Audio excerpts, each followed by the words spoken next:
Muy buenas noches o buenos días. Tengan según a qué hora vean esta clase.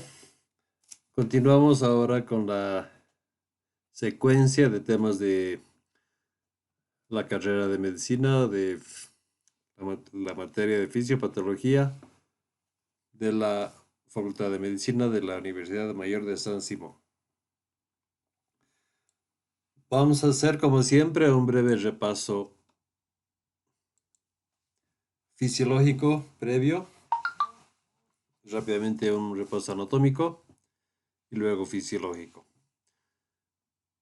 Como ustedes se acordarán, el corazón está compuesto por cuatro cavidades, dos aurículas, dos ventrículos, a donde llegan sangre periférica hacia la aurícula derecha, sangre del pulmón hacia la aurícula izquierda, de la aurícula derecha pasa al ventrículo derecho y de ahí, como ustedes saben, a través de la arteria pulmonar se va hacia el pulmón para formar la circulación menor y a su vuelta esa sangre se deposita en la aurícula izquierda, que luego pasa al ventrículo izquierdo, de donde es enviada a través de la aorta a todo el árbol circulatorio para regresar a través de la vena cava otra vez hacia la aurícula derecha.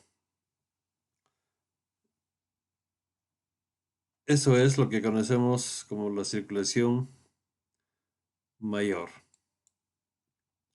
Bien, en este proceso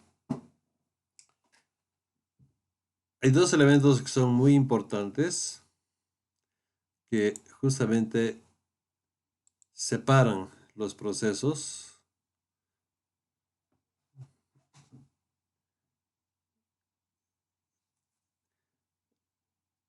Separan en realidad eh, más que procesos, las dos cavidades superiores e inferiores, pero desde el punto de vista fisiológico tienen un rol muy importante, ya que permiten que el corazón realmente funcione como una bomba. Tanto así que la falla de esos lleva directamente a, a un fracaso en la función cardíaca. Esos dos elementos, saben a los que me refiero, son las válvulas, la válvula mitral en el corazón izquierdo y la válvula tricúspide en el corazón derecho. Hoy vamos a hablar principalmente de la válvula mitral y del corazón izquierdo, ya que casi la totalidad de las patologías valvulares a las que nos estamos refiriendo esta noche se dan a este nivel, en la válvula mitral. Bueno, pero siguiendo con el repaso fisiológico, ¿qué función tienen las válvulas? Y es justamente la de dar una sincronía en el flujo de la sangre.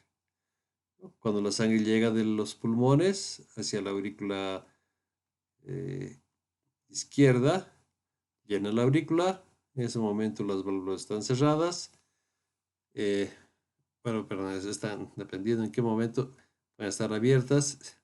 Están abiertas, la sangre pasa directamente al ventrículo y en un momento dado, después del ejercicio que ejerce el ventrículo, por la presión que éste ejerce, la, la sangre va a intentar ir hacia la aurícula y eso es lo que hace que se cierren las válvulas. Lo mismo pasa en la tricúspide. Bien, aparte de estas dos válvulas, que son las que separan, como saben ustedes, aurícula de ventrículo, están las otras dos, que son las válvulas semilunares, que están situadas en la aorta, principalmente, en la salida o, o entrada de la aorta, el principio de la aorta, y la válvula de la arteria pulmonar. Tiene exactamente el mismo rol de tener la sangre y en un momento regular el paso de la sangre que va desde el ventrículo hacia la aorta, en el caso de la válvula aórtica, y lo mismo en el caso de la arteria pulmonar. Bien, como su nombre dice, funcionan como válvulas, es decir, que eh, dejan pasar un momento y otro momento no.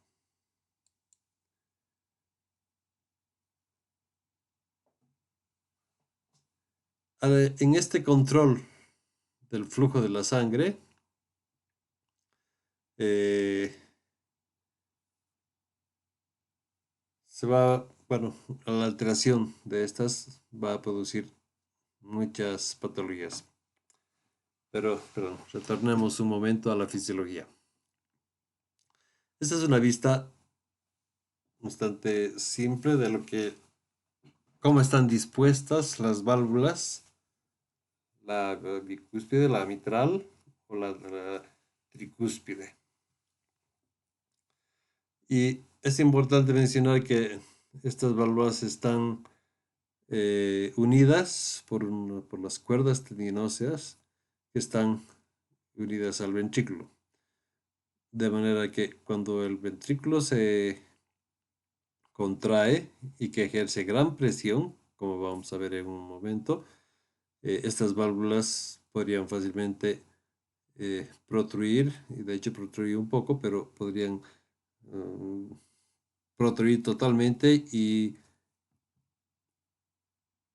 fallar en su función, permitiendo el paso de la sangre, como pasa en algunos casos patológicos, como vamos a ver, pero en una válvula normal no, gracias a que estas válvulas justamente están atadas, por decirlo así, están unidas a esas cuerdas tendinosas, que en el momento de la contracción también se contraen porque son no solamente tendón, sino tienen músculo, de manera que jalan hacia abajo, evitando que las válvulas eh, se reviertan totalmente hacia la aurícula. Bien, ¿cómo se produce ese proceso?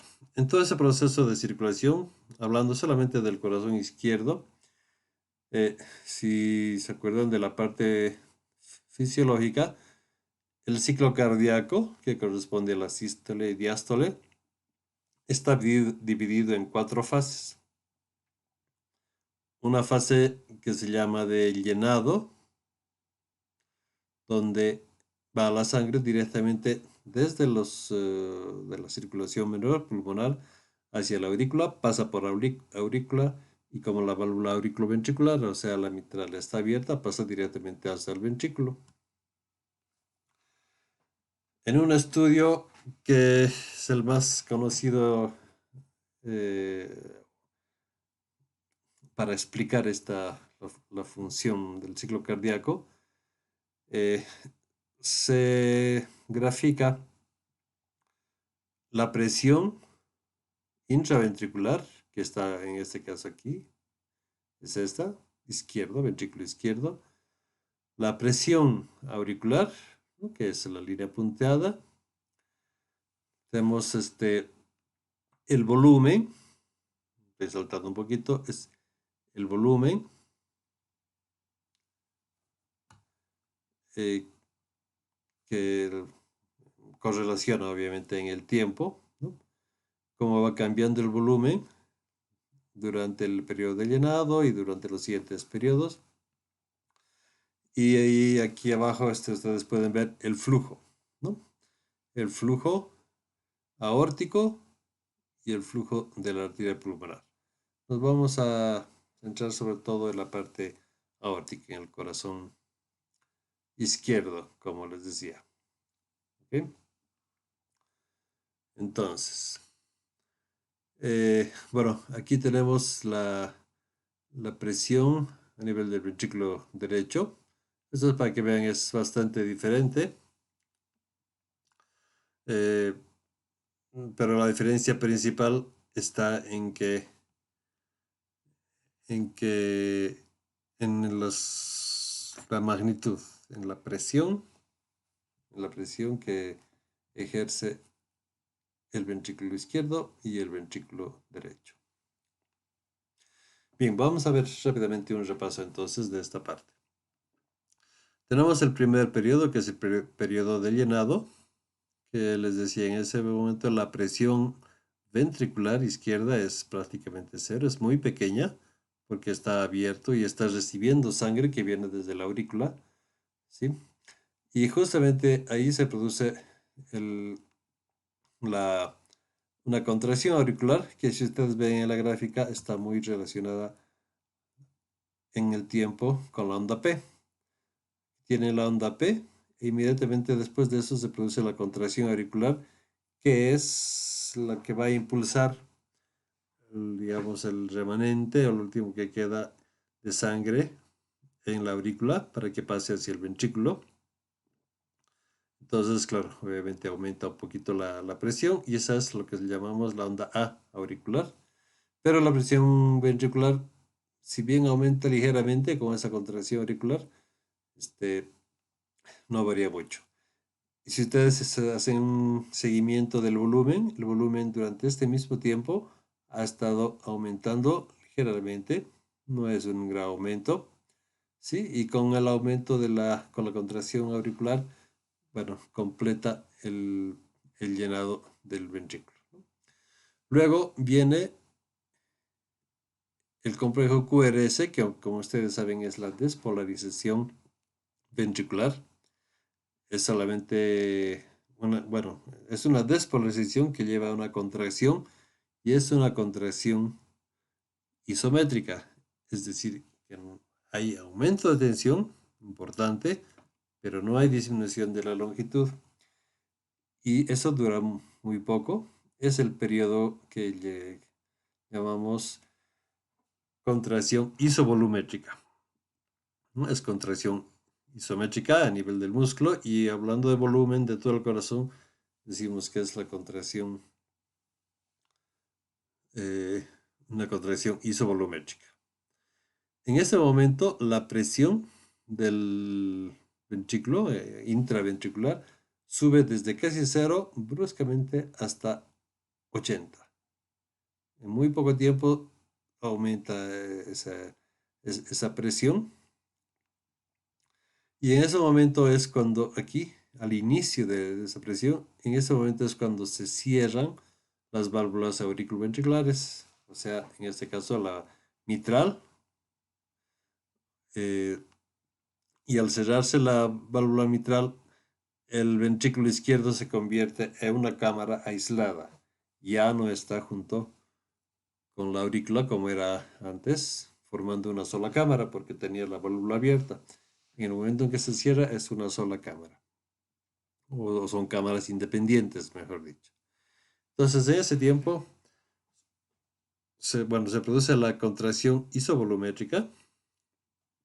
Y si ustedes ven cómo es una cámara aislada, el volumen es constante, no cambia porque no está ingresando sangre, tampoco está saliendo, entonces no tiene por qué cambiar. ¿Okay? En el ventrículo derecho dura un poquito más, tarda un poquito más, diríamos, pero es prácticamente en el mismo tiempo, solo que la presión, como es mucho menos, eh, no es tan notoria. Posteriormente, si seguimos eso, el mismo patrón de tiempo, después del QRS se ha producido esta contracción y como ustedes saben, hay una meseta durante la despolarización ventricular. Ese tiempo de la meseta corresponde al tiempo que está despolarizado el ventrículo, que más o menos es esto, y durante ese tiempo significa que está habiendo también contracción muscular. Y aquí empieza otro tipo de contracción, es la contracción isotónica en la que aumenta más la presión hasta llegar más o menos a 120 y en ese tiempo como la presión aórtica, ustedes ven en la línea punteada aquí, es 80, en el momento en que la presión intraventricular sobrepasa a la presión de la aorta, se abre la válvula aórtica, o sea, en este punto es cuando se abre la válvula aórtica y se, se abre y la sangre empieza a fluir totalmente, y ese es el periodo que se llama de eyección, ¿sí? Llega hasta su máximo. Si ustedes ven, el volumen va disminuyendo, ¿no? Porque está saliendo sangre. Luego llega a un máximo y empieza a disminuir la presión porque ya no hay volumen suficiente, aunque la contracción sigue siendo fuerte, ¿no? Sigue disminuyendo el volumen del ventrículo izquierdo porque está siendo contraído. Hasta un punto en que llega otra vez a los 80 milímetros de mercurio, y en ese momento la presión aórtica es mayor que la ventricular, por tanto se cierran la válvula aórtica y otra vez vuelve a ser el ventrículo una cámara aislada. Y aquí se inicia el periodo que llamamos relajación isovolumétrica, y justamente en este periodo, si ustedes siguen la línea aquí, es donde el volumen otra vez se hace constante. Ha ido disminuyendo y aquí es otra vez constante. Es una sola cámara. Disminuye rápidamente la presión hasta casi cero, o sea que aquí empieza ya la relajación. A partir de este momento ya estamos en la diástole.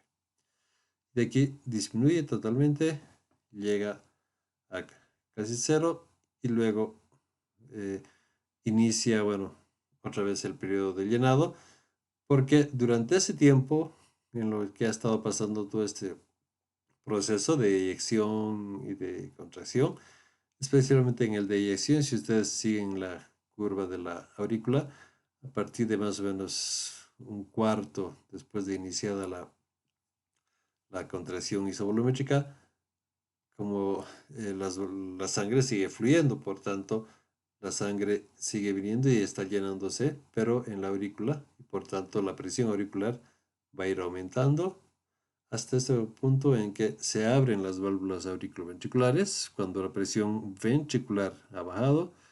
En este punto, la presión ventricular es menor que la auricular, por tanto las válvulas se abren y al abrirse, la sangre pasa hacia el ventrículo, ¿no? Entonces, en este punto tenemos el inicio otra vez del periodo de llenado y así sucesivamente. ¿Okay? Que algo importante para el flujo aórtico es simplemente para recordar que una vez que aumenta la presión, el flujo aumenta mucho y después va cayendo durante todo el periodo de eyección, va cayendo el flujo porque, bueno, va también disminuyendo la presión, ¿no? Como han visto. Bueno, no más que la presión, lo que disminuye es el volumen de sangre, por tanto, en la aorta inicialmente sí hay un aumento, este aumento, pero después, como está fluyendo la sangre, la presión y el flujo aórtico van a ir disminuyendo. Bien, eso relatado así es simplemente para que en esta figura se acuerden que esa es la función de las válvulas, en qué momento se abren y en qué momento se cierran.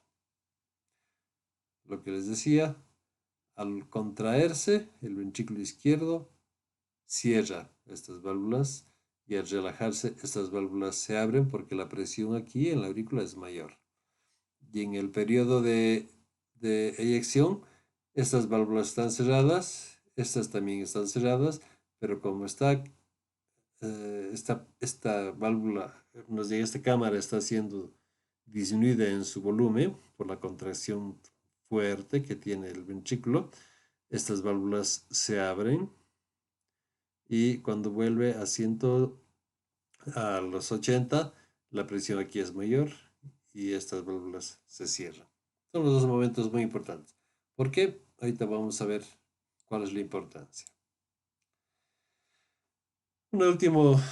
Algún concepto último es que en el ciclo cardíaco, como hemos visto, va variando, sus presiones van variando. Durante la diástole va subiendo la presión, se produce la sístole, baja la presión porque hay el periodo de eyección y otra vez baja porque es el periodo de relajación isovolumétrica, ¿no? Si en un momento varía la cantidad con la que se llena el ventrículo, ¿no? Eh, Se puede decir que va a aumentar y la presión, perdón, la relación presión-volumen va a ir aumentando, pero mm, con la misma proporción, ¿no? En la misma proporción. Entonces, bueno, en esta gráfica es lo que nos muestra. Tenemos aquí ABCD, los 4 puntos. Cuando aumenta el volumen, aumenta más volumen, por tanto, también va a inyectar un poco más de volumen, ¿no? Va a haber también, por tanto, un poco más de presión. Bueno, esto responde a lo que conocemos como la ley de Frank-Starling. Ese es un simplemente concepto para tenerlo en mente. Bien, si entramos ya a la parte patológica, definimos qué es una valvulopatía. Podemos definir entonces como una alteración de la estructura de la válvula que impide la función. O sea, lo que se altera en las valvulopatías es la estructura, el tejido. Puede hacerse más pequeño, puede hacerse más fibroso, aumentar o disminuir más bien su elasticidad, aumentar su dureza y al contrario puede hacerse más bien muy laxa y es algo que llamamos insuficiencia, ¿no? Hacia cualquiera de los dos lados. Y eso puede producirse en cualquiera de las 4 válvulas, efectivamente, pero lo más común es que suceda en la válvula mitral y o en la válvula aórtica. Bien, hay 2 tipos de alteración, la estenosis, en la que disminuye el diámetro del conducto que está donde está implantada la válvula, y eso hace que se impida el paso de sangre de la aurícula hacia el ventrículo o del ventrículo hacia la aorta o a la arteria pulmonar, dependiendo. Por tanto, cuando hay un impedimento al paso de la sangre, ¿no? La presión de la cámara recipiente, sea la aorta en un caso, o sea el ventrículo en el otro caso, va a ser menor que la donante. Ese es un punto clave hemodinámico. O sea que lo que está alterado es el gradiente de presión. Eso es lo que se altera. Ya vamos a ver en un momento las consecuencias que tiene esa alteración. El otro tipo de alteración es la insuficiencia. Esa insuficiencia permite reflujo de sangre porque la válvula no está suficientemente firme, no tapa totalmente el diámetro, el espacio por donde la sangre pasa. Y como no pasa, entonces hay reflujo de la sangre hacia atrás, hacia aurícula, en un caso, o de la arteria aorta hacia el ventrículo. Y en ese caso, cuando hay insuficiencia, el punto clave hemodinámico es es la sobrecarga de volumen. Entonces, acuérdense, cuando hay estenosis, el problema es principalmente la alteración del gradiente de presión. Y cuando hay una insuficiencia, lo que vamos a tener alterada es una sobrecarga de volumen. Lo que se altera es el volumen, con una sobrecarga, mejor dicho. ¿Okay? Bien, estas son unas figuras para mostrar lo que es una alteración de las válvulas. Esta sería una válvula insuficiente, donde se ha, se ha perdido la rigidez de la válvula, entonces queda así, ¿no? Abierta. eh, es fácil que refluya entonces la sangre. En este caso es una válvula mitral normal y este es el caso de o sea, claro, obviamente aquí está abierta la mitral Y aquí, cuando está abierta, pero está estrechada, eso es lo que llamaríamos una estenosis. ¿Ok? En este caso está cerrada, pero no cierra completamente. En este caso está cerrada, cierra gran parte, pero cuando se abre, está, la apertura es muy pequeña. Bien, ¿cuál es la causa de estos problemas? La estenosis mitral es generalmente por una fibrosis del anillo valvular, ¿no? Generalmente por una infección durante la adolescencia más frecuente, sobre todo antaño, por estreptococos, ¿no? Que nos da o producía una fiebre reumática y esa era la causa más común de que haya una fibrosis del anillo valvular y por tanto una estenosis mitral. La insuficiencia mitral es la incapacidad de cerrarse, ¿no? Y puede ser por varias causas. Una primaria, porque puede haber una degeneración mixoide, o sea, cuando la válvula mitral está prolapsada, ¿no? Por una alteración en la histología, en el mismo, bueno, en el tejido en sí. Por una infección también, que sería una endocarditis, perdón, una endocarditis infecciosa, que puede ser aguda o crónica, para que produzca la alteración valvular, generalmente es crónica. La aguda tiene que ser una infección demasiado severa que generalmente termina con la muerte, ¿no? Eh, Otra causa, la enfermedad cardíaca reumática crónica, ¿no? Una artritis reumatoide que puede afectar al tejido muscular. Y eh, una alteración congénita que es una malformación en la hendidura, ¿no? Estas son alteraciones que afectan específicamente a las valvas, ¿no? A las dos partes de la válvula. También puede ser por ruptura de los músculos papilares, ¿no? O las cuerdas tendinosas. O sea, efectos que van a producir también insuficiencia, pero no porque alteración de las válvulas, sino alteración a nivel de las cuerdas, ¿no? Y del músculo. Otra es la enfermedad de la arteria coronaria, ¿no? Una isquemia puede producir una disfunción del músculo papilar, por tanto, disminuiría eh, la resistencia que tiene la válvula a ser protruida hacia la aurícula. También por fibrosis, ¿no? Que puede afectar el músculo, vuelve a ser rígido. Y por otras que no afectan ni a las valvas, ni a las cuerdas, ni al músculo, que es la calcificación anular, ¿no? Esto es generalmente por la edad. Hay una alteración en la válvula y se forma una especie de anillo. Eso es cuando son primarias. O las causas secundarias puede ser que no esté mal la válvula, sino ser consecuencia de una dilatación o hipertrofia de la aurícula izquierda, ¿no?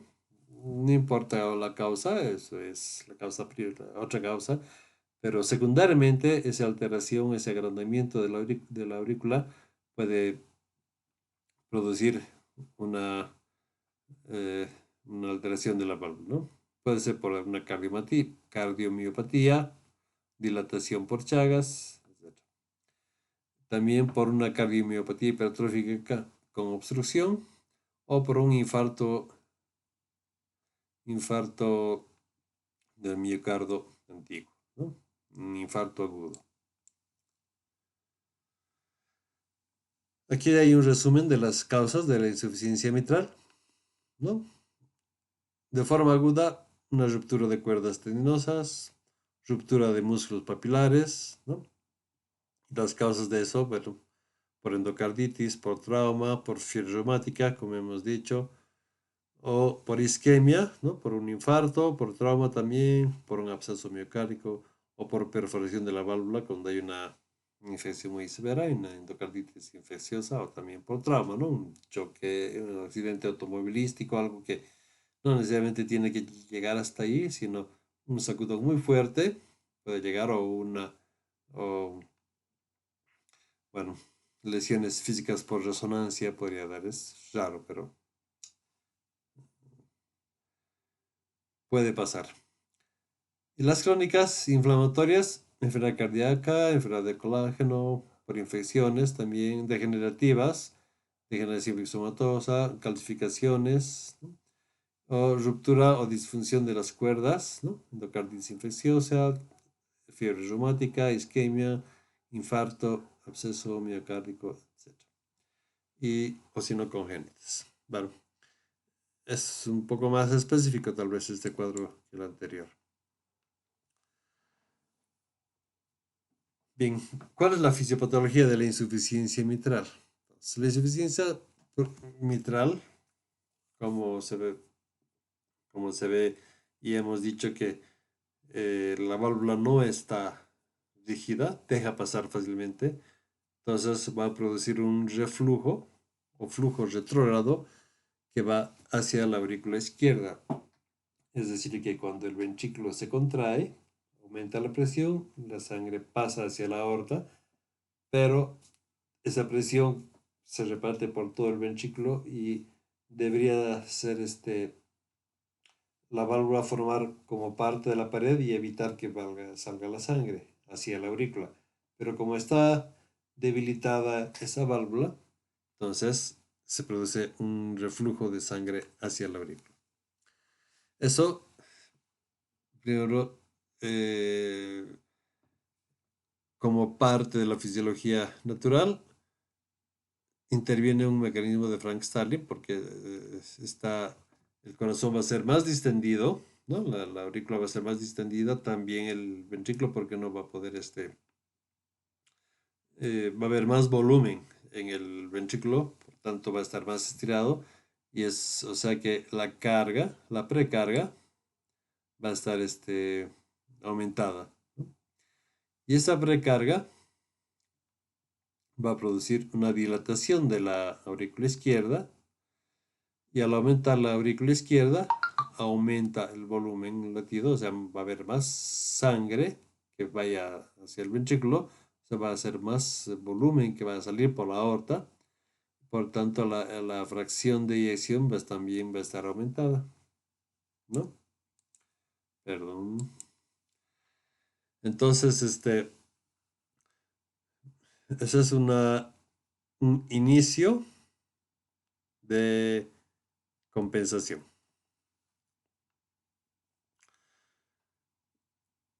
Si es muy severo, podría deteriorarse la función sistólica.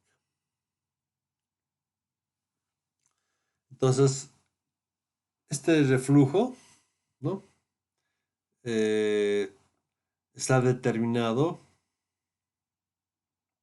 por algunos o por varios factores. Por ejemplo, el tamaño del orificio mitral durante la regurgitación. Si es muy grande, obviamente el volumen va a ser mucho mayor, por tanto, la regurgitación mayor y la debilidad también va a ser mayor. Ese es uno de los factores. Otro factor es la resistencia vascular, ¿no? Si hay un aumento en la resistencia vascular, como por ejemplo en una persona que es hipertensa, eh, al contraerse el ventrículo, va a haber mayor resistencia para que salga la sangre por la aorta, entonces más sangre va a poder refluir hacia la aurícula. El otro factor es la elasticidad de la aurícula izquierda. Si es elástica, va a poder resistir más cantidad de sangre. Pero si, no, si ha perdido parte de su elasticidad, esa aurícula izquierda no va a poder distenderse, por tanto, el reflujo va a causar que aumente mucho la presión. El otro factor es el gradiente de la presión sistólica, ¿no? Entre el ventrículo izquierdo y aurícula izquierda, por lo mismo que decíamos anteriormente, es el gradiente que haya entre los dos va a determinar hacia dónde vaya la sangre. Y finalmente el otro factor es cuánto tiempo dura esa regurgitación durante la sístole. Puede ser al inicio, al medio o durante toda la sístole, obviamente los efectos van a ser diferentes. Aquí hay un, un esquema y un dibujo de lo que sucedería en el caso de la insuficiencia, ¿no? Cuando hay insuficiencia de la arteria. Si ustedes ven aquí en el cuadro, para eso veíamos el ciclo cardíaco, normalmente tiene que ir de 0 hasta 80, 80 a 120 y bueno, va a seguir siendo con la aurícula. Cuando hay una insuficiencia mitral, la presión no va a variar mucho, ¿sí? Pero sí, fíjense ustedes, la presión auricular va a aumentar mucho. Va a llegar hasta casi 20 milímetros de mercurio, o sea, realmente es mucho. Y eso podría posteriori va a causar muchos daños, bueno, si es que no explota, por decir, la aurícula, eso va a ir el reflujo hacia los pulmones y va a causar va a causar otras alteraciones en la fisiología pulmonar respiratoria. Ese cuadro que decíamos aquí, que este es el ciclo cardíaco normal, subida, aumento de presión, expulsión de la sangre y salida. Cuando hay una insuficiencia mitral, toda esa curva se desplaza y entonces, aunque no aumenta mucho la presión, pero como sí está aumentando el volumen, se va a desplazar hacia este lado toda la función mm, cardíaca, ¿no? O sea, ustedes ven las flechas, esta era la presión sistólica que va aumentando así, pero como aumenta mucho eh, por la debilidad mitral, la presión sistólica se va a desplazar hacia este lado, ¿no? Acuérdense, esto es presión y esto es volumen. Va a aumentar mucho el volumen, va a aumentar mucho el volumen, aunque la presión más o menos se va a mantener, pero puede llegar hasta 200, 220 de volumen y cuando haya ya la contracción recién va a expirar la sangre, pero bueno, eso es inicialmente la compensación. ¿Qué síntomas causa esa alteración? Cuando hay una insuficiencia mitral aguda, ¿no? Eh,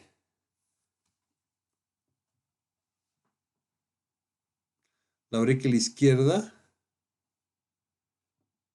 es normal, justamente, ¿no? Entonces, su distensibilidad es normal, o sea, no es mucha.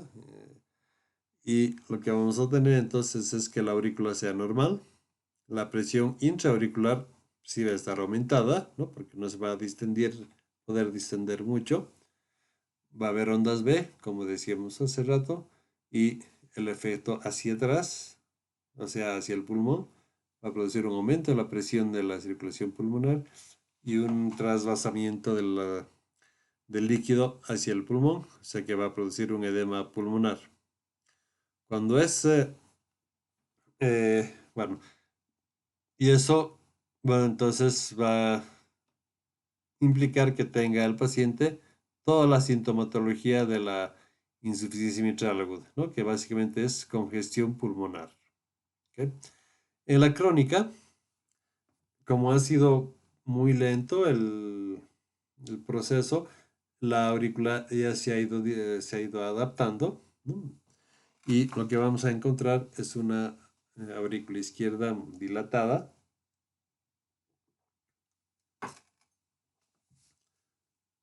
La presión intraauricular va a ser normal, ¿no? O un poquito aumentada.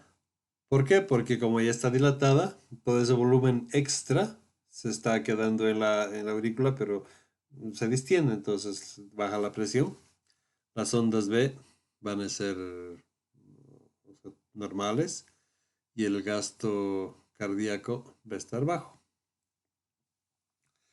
Y entonces en la clínica lo que van a tener es, clínicamente, el paciente va a presentar debilidad, fatiga, ¿no? Y estado de salida baja, puede haber fibrilación auricular y falla ventricular derecha. ¿Por qué? Fíjense, todo eso son síntomas principalmente relacionados a la aurícula, ¿no? Eh,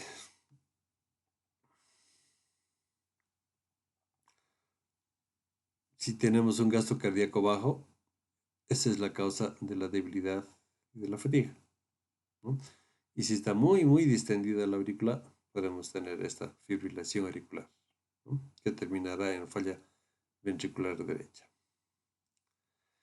Eh, luego tenemos la historia, bueno, la historia natural de la patología es que haya una dilatación inicialmente de la aurícula izquierda y luego una falla gradual. Los hallazgos físicos vamos a tener al escuchar el- los ruidos cardíacos, un murmullo o lo sistólico durante toda la sístole, un murmullo, ¿no? Puede haber el galope, ¿no? El sonido del tercer ruido, y el impulso apical en la punta va a estar desplazado lateralmente. Bien, la estenosis mitral, esa es la otra patología importante. La estenosis mitral es el estrechamiento de la válvula, como hemos visto, que impide el paso normal de la sangre. Esta es simplemente una figura que ya la hemos visto. ¿Cuáles son las causas de la estenosis mitral? Puede ser reumática, es la más habitual, ¿no? Resulta de la fusión y engrosamiento de las comisuras. Cuando hay una inflamación, ¿no? Que es la reumática, un ataque autoinmune, ese proceso inflamatorio puede llevar a que se engrosen las válvulas y pueden, como proceso de curación o cicatrización, puede producir una fusión de las válvulas. Entonces, les disminuye toda la movilidad. También puede producir un engrosamiento de las cuerdas tendinosas, le quita más espacio y las vuelve también más rígidas. Es muy lento y los síntomas aparecen 20 años después de la fiebre reumática aguda, ¿no? Eso es, bueno, ahora prácticamente está erradicada, ¿no? Hay muy pocos casos, pero bueno, clínicamente sí se espera que después de 20 años tenga problema. Ahorita vamos a ver por qué. Puede ser calcificación, ¿no? Si hay calcificación, puede producir estenosis mitral. Es más común que haya insuficiencia mitral por la calcificación.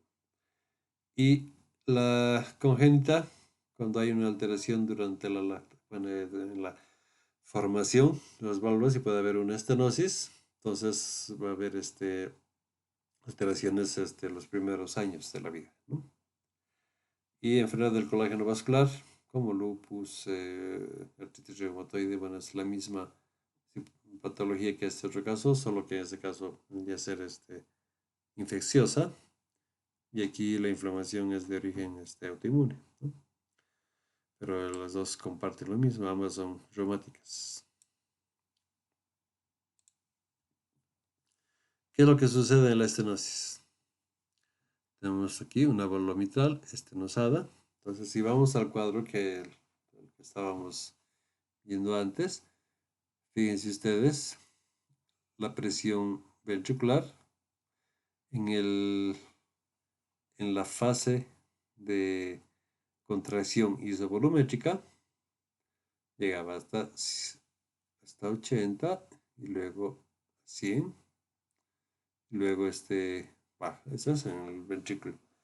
Entonces, cuando hay en la estenosis mitral, lo que vamos a tener es un aumento de presión muy grande en las ondas A, que es en la contracción auricular, la onda C también, porque va a haber igual mucha presión, y la onda B, ¿no?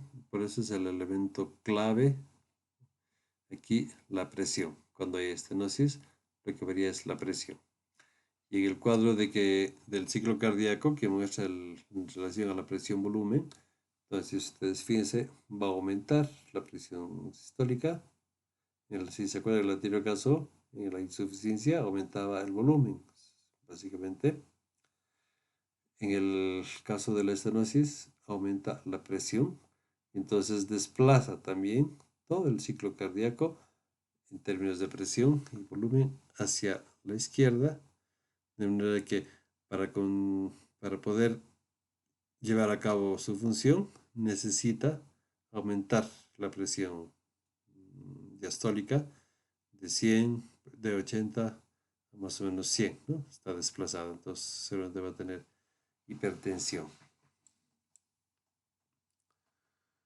Bueno, esto es lo mismo, un poco más ampliado y lo que, cómo cambian las ondas A y la onda B.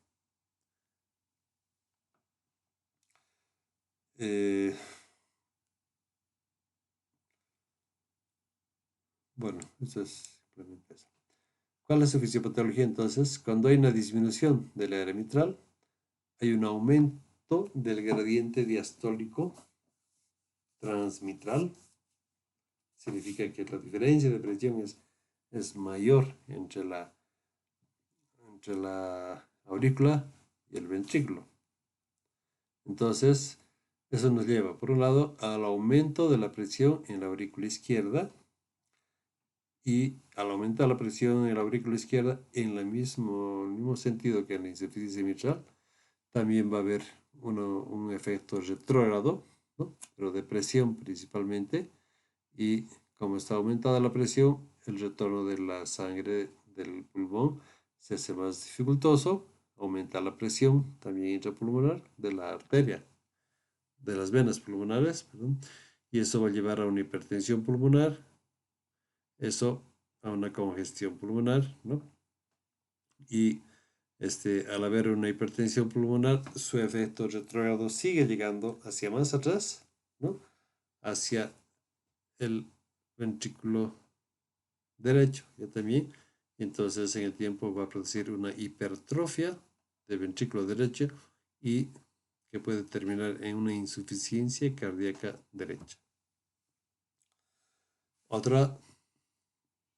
Otro camino que puede seguir es que haya una más bien dilatación auricular, y al haber dilatación auricular puede formarse émbolos, llevar a embolias o una fibrilación auricular si está muy dilatada la aurícula.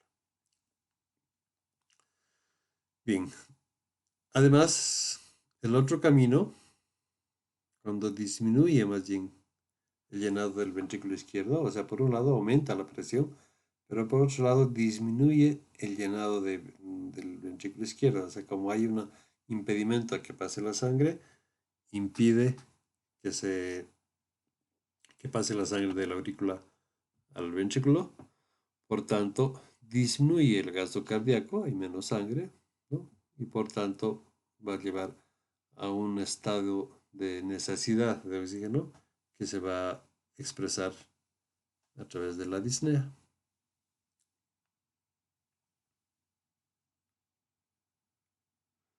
Si esta persona hace ejercicio o tiene taquicardia, ese gradiente diastólico transmitral aumenta y se van a hacer mucho más evidentes todos los síntomas.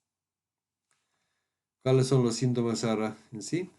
Disnea, dependiendo el nivel de estenosis que tengamos, grado 1, 2, 3 o 4, ¿no? Puede haber en un momento disnea paroxística o de posición, ¿no? Que es la ortopnea. Puede haber hemoptisis, ¿no? Cuando se rompen las membranas bronquiales que están dilatadas por aumento de la presión en la aurícula izquierda. Palpitaciones, ¿no? Taquiarritmia paroxística o permanentes, aleteo auricular, eso porque por la distensión de las aurículas. Puede haber fenómenos embólicos, como decíamos, por la fibrilación auricular puede producir pequeños trombos con pequeños coágulos de la sangre que se van a ir a depositar al cerebro o en o en el mismo pulmón o en otro lado, ¿no? Son los fenómenos embólicos. Va a haber una fatiga desproporcionada al esfuerzo, es decir, que caminan 3 cuadras y ya es como si hubieran corrido 5 kilómetros. Va a haber disfonía, ¿no? Eso se da por compresión del nervio laringio, se llama el signo de Horner, y signos de insuficiencia cardíaca, ¿no? Edemas periféricos, hepatomegalia, eh, con más tiempo después, ascitis, y puede haber derrame pleural.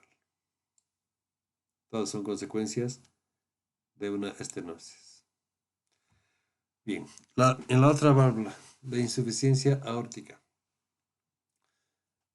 La insuficiencia aórtica es igual, la válvula se ha hecho insuficiente y por tanto admite que la sangre que está en la aorta refluya hacia el ventrículo. Eso sucede durante la diástole como resultado a una válvula aórtica incompetente. Entonces, ¿cuáles son las causas de la insuficiencia aórtica? Si el sitio de afección es las válvulas mismas, entonces tienen que haber, o más bien, la causa sería una anormalidad de las válvulas en sí. Causas, endocarditis, ¿no? Una infección en el interior del corazón, enfermedad reumática, es lo mismo que hemos dicho hace rato, la fiebre reumática, una espondilitis anquilosante, que es una enfermedad genética, ¿no? Que es también eh, bueno, una alteración en sí, eh, una alteración de del tejido conectivo principalmente, o alteraciones congénitas, ¿no? Puede ser aguda o crónica en todos los casos, excepto la espondilitis anquilosantis, que generalmente es crónica porque por sí mismo es una enfermedad de largo aliento, la espondilitis, ¿no? Es degenerativa, incurable, pero eh, de largo tiempo. Bueno, el sitio también puede ser la aorta misma, una alteración de la aorta que puede producir una dilatación de la válvula, ¿no? Si la aorta está dilatada, la válvula también, aunque no esté mal, la válvula se dilata porque su contenedor, digamos, está dilatado. Entonces, ¿en qué causas puede, o en qué situaciones puede suceder esto?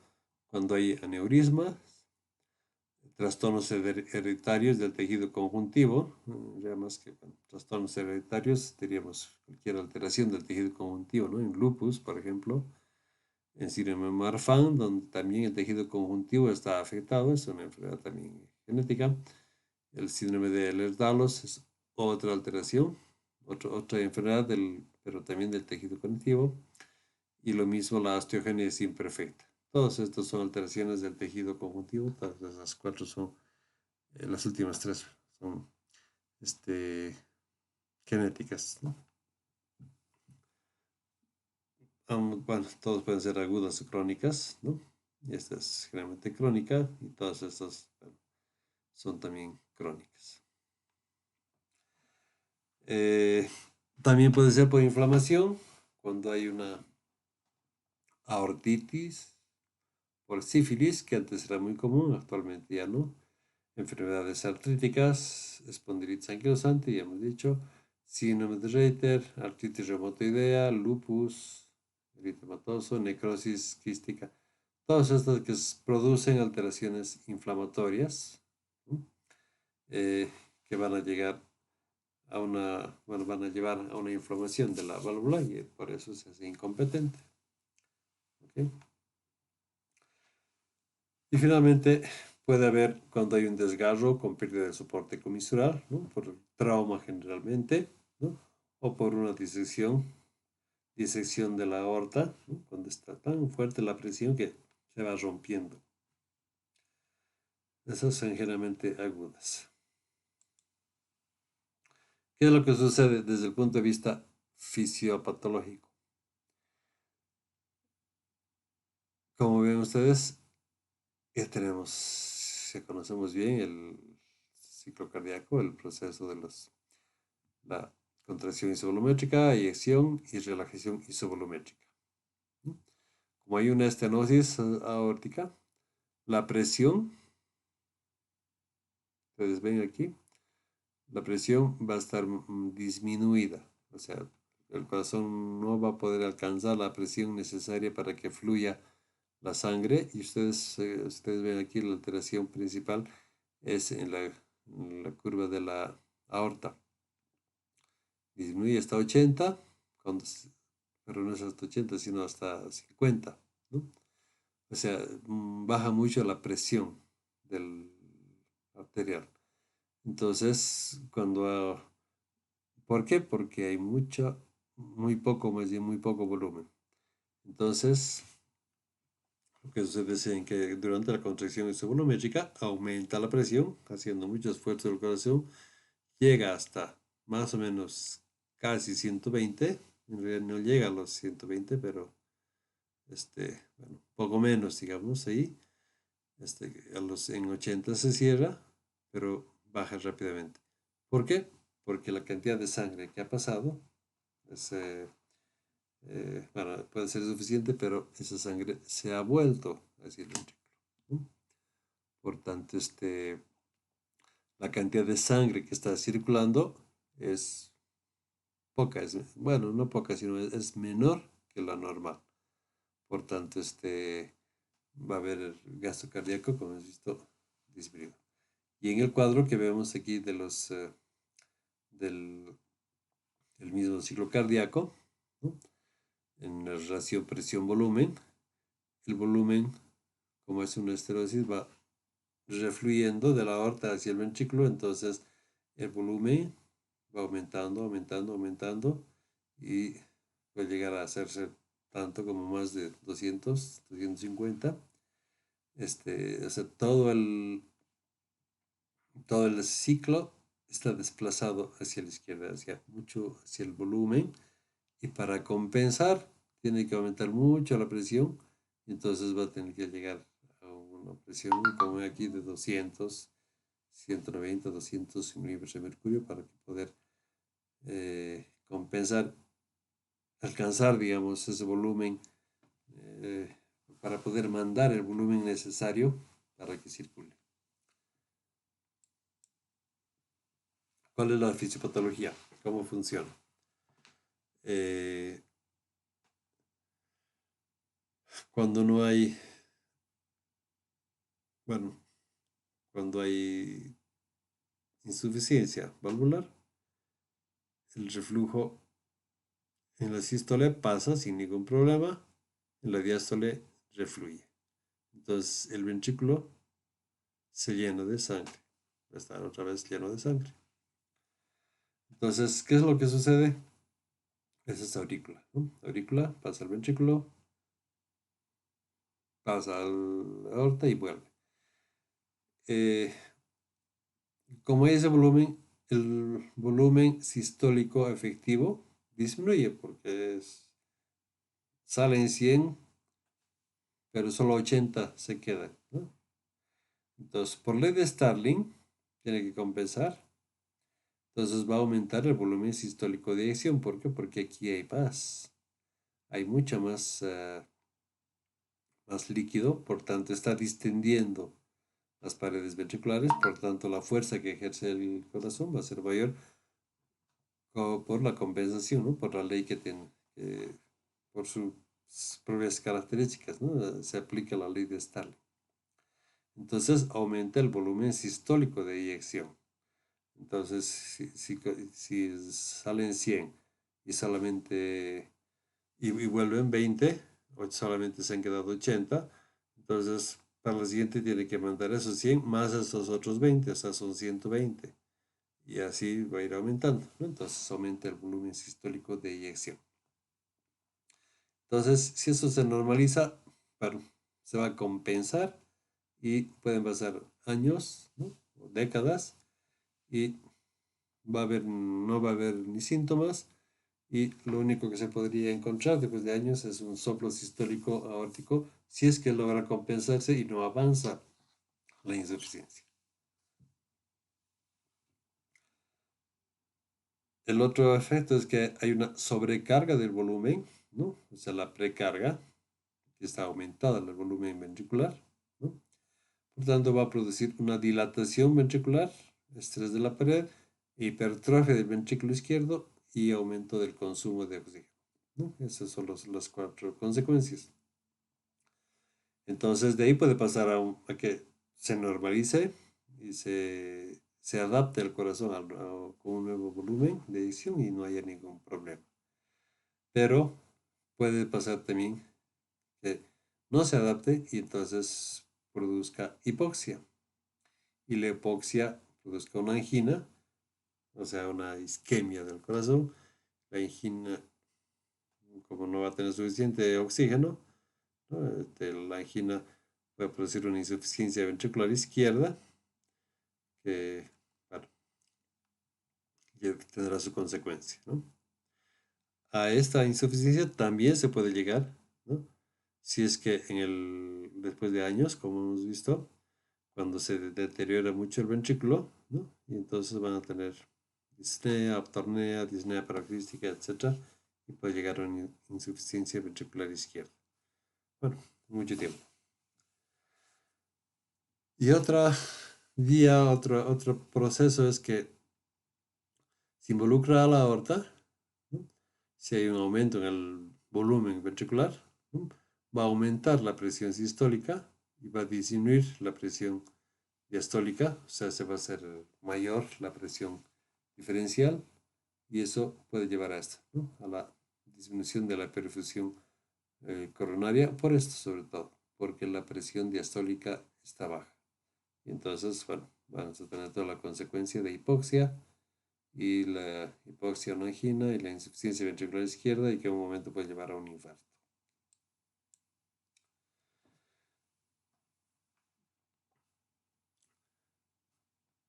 La insuficiencia aórtica, en un momento, cuando es aguda, puede llevar en un momento a que haya un exceso muy grande de volumen circulante y entonces el ventrículo izquierdo no puede manejar tanto volumen, ¿no? Y como no tiene tiempo de adaptarse, el tamaño normal, si es aguda, no va a poder manejar muy bien y bueno, va a tener otras consecuencias.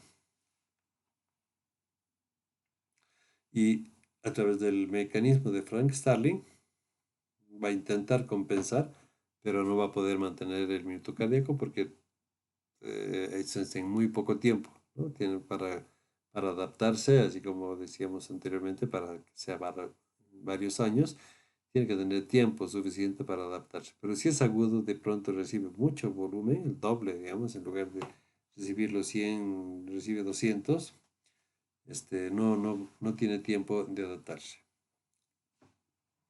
La otra adaptación es el aumento de la frecuencia cardíaca, que tampoco es suficiente. Entonces, bueno, se va a estimular el sistema nervioso simpático, aumenta muchísimo la frecuencia cardíaca, aumenta la resistencia vascular periférica, ¿no? Y eso va a llevar a una insuficiencia aórtica aguda, va a llevar a una arritmia ventricular, colapso circulatorio y muerte. Por otro lado, si no se puede mantener el volumen minuto, ¿no? Aumenta la presión al final de la diástole, va a aumentar la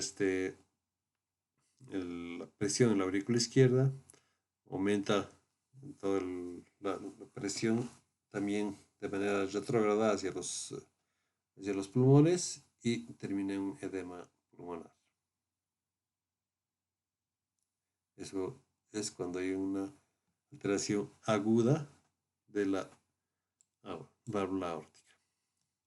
Clínicamente vamos a tener, si es crónica, pueden estar asintomáticos durante muchos años y no tener ningún problema. Y si llegan a tener un problema, tendrán un disnea de esfuerzo, pueden tener disnea paroxística. Si no se compensó bien, un edema agudo de pulmón, síncope o angina de pecho. Pero si es aguda, los síntomas son súbitos, van a tener disnea, hipotensión, edema agudo de pulmón, colapso circulatorio y muerte. Es muy poco frecuente la aguda, pero si se diera, es lo que sucede. Bien, el otro y último caso es el de la estenosis aórtica. ¿Qué es lo que sucede? Tenemos, dependiendo de dónde se produzca la estenosis, puede ser supravalvular, en la válvula misma, o subvalvular. La supravalvular significa que es por arriba de más hacia la aorta, digamos. La valvular puede ser congénita, cuando hay una atresia, o la válvula es unicúspide, o a veces son bicúspides, ¿no? Aquí tenemos una bicúspide, la válvula unicúspide, ¿no? Entonces, bueno, de por sí está estenosada aquí, ¿no? Está impidiendo el paso de la sangre.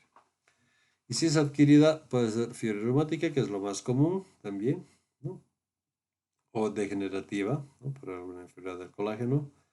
Entonces tenemos aquí la normal, cuando es reumática, ¿no? Por las infecciones, esto se fibrosa y entonces quedan fundidas las valvas y no puede pasar la sangre, ¿no? Termina estornuzándose así, ¿no? Y si es subvalvular, bueno, va a haber una alteración en la presión principalmente. Bien, ¿cuál es entonces casi siempre el origen de la estenosis aórtica es en la válvula, ¿no? Cuando es congénita es generalmente una válvula bicúspide que se vuelve fibrosa y se calcifica, ¿no? Puede dar síntomas después de 40 o 50 años. La adquirida, que es degenerativa, es la más frecuente. En el adulto está asociada a la hipercolesterolemia, ¿no? Y la otra causa es la reumática, que se acompaña de afectación mitral también. Okay. Una estenosis aórtica es severa cuando el área es menos de 1 centímetro, ¿no? O menos a 0,6 centímetros por metro cuadrado de superficie, ¿no? Corporal. Son cálculos. ¿Qué es lo que sucede fisiopatológicamente? Cuando hay estenosis, como ven ustedes, deberíamos tener aquí, tenemos todo eso, pero la presión de la aorta, a pesar de que la presión ventricular llega hasta 160 o 200, la presión de la aorta no sube, no le acompaña. ¿Por qué? Porque está estenosada. Entonces vamos a tener una presión aórtica de, como aquí, 120-90, sube un poquito, o sea que el flujo de sangre va a estar disminuido. Y aquí el problema principal, como en las estenosis en general, el punto clave es la diferencia de presiones. Y en el cuadro que vemos aquí, eh, esto es lo normal, entonces todo está desplazado hacia la izquierda y hacia arriba, ¿no? O sea que el volumen, la presión va a estar aumentada, pero también el volumen.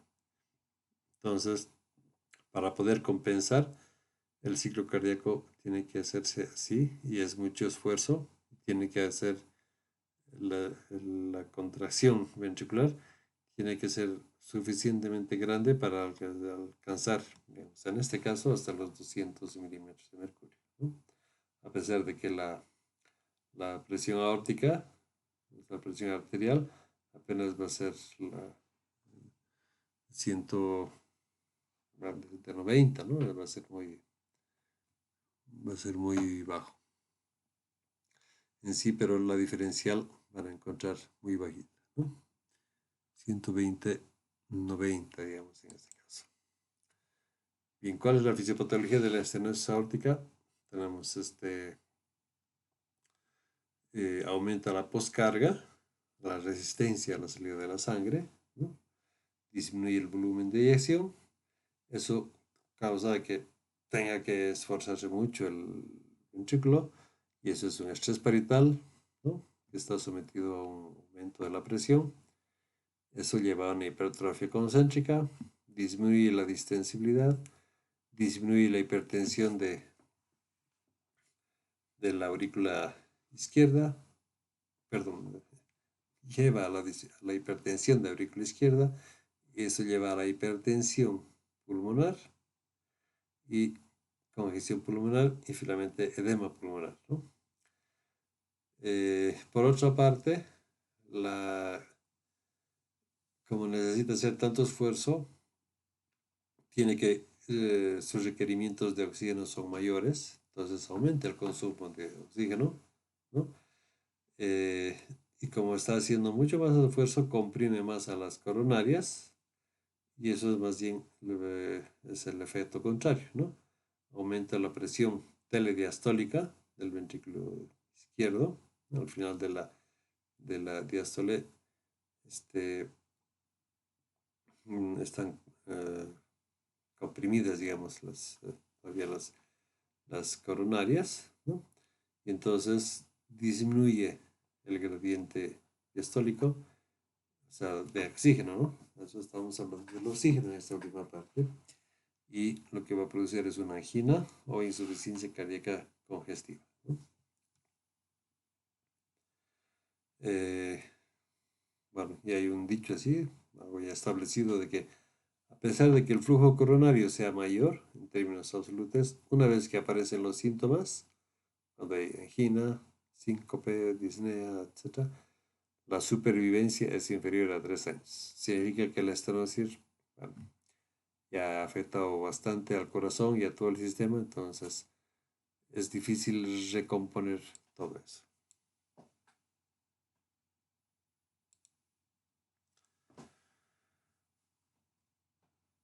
Clínicamente, lo que vamos a tener es la clasificación si es leve, moderada o severa, ¿no? Dependiendo del área. Leve cuando es mayor a 1.5 centímetros cuadrados, moderada cuando es entre 1 y 1.5 y severa cuando es menor o igual a 1 centímetro, ¿no? O esto es en otras medidas. Entonces, el gradiente de presión cuando es leve es 50-50, entre 50 y 30. Cuando es moderada, máximo 50-80, media entre 30 y 50. Y cuando es severa, máximo 80, media 50. En 2 tercios de los pacientes va a haber angina, ¿no? La disnea se dan los síntomas. Es frecuente el síncope y la fibrilación auricular, ¿no? Además, hipertensión pulmonar, congestión venosa y edema pulmonar.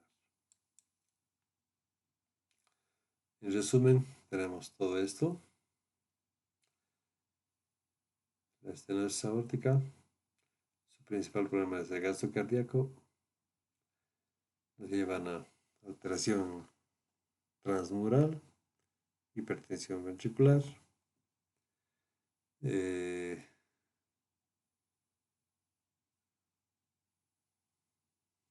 puede ser compensada por los vasoreceptores, nos va a llevar a una vasodilatación paradójica, ¿no? Disminuye la presión arterial, lleva al síncope. O por otro lado, nos va a llevar a una hipoxia, como hemos hablado, y a una insuficiencia del corazón izquierdo. Obviamente, los soplos que se van a escuchar, aquí tenemos algunos ejemplos. El soplo aórtico de expulsión sistólica.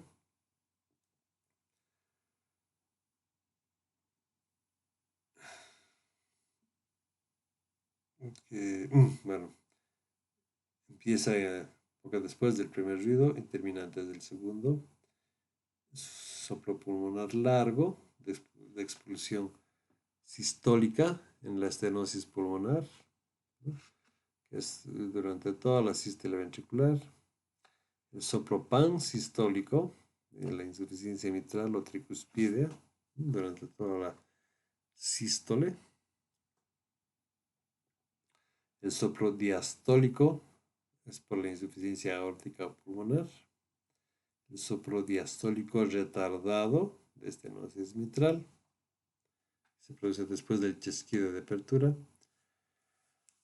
Soplo perisistólico, ¿no? O diastólico tardío en la estenosis mitral. Soplo continuo de conducto arterioso, permanente y más intenso. Soplo corto de flujo diastólico después de un tercer ruido. Soplo sistólico tardío en una insuficiencia mitral sin importancia hemodinámica. Bueno, esos son los soplos por las alteraciones valvulares. No vamos a explicar cada uno de esos. Les dejo a cada uno de que ya lo reflexionen y lo piensen para que apliquen en su clínica.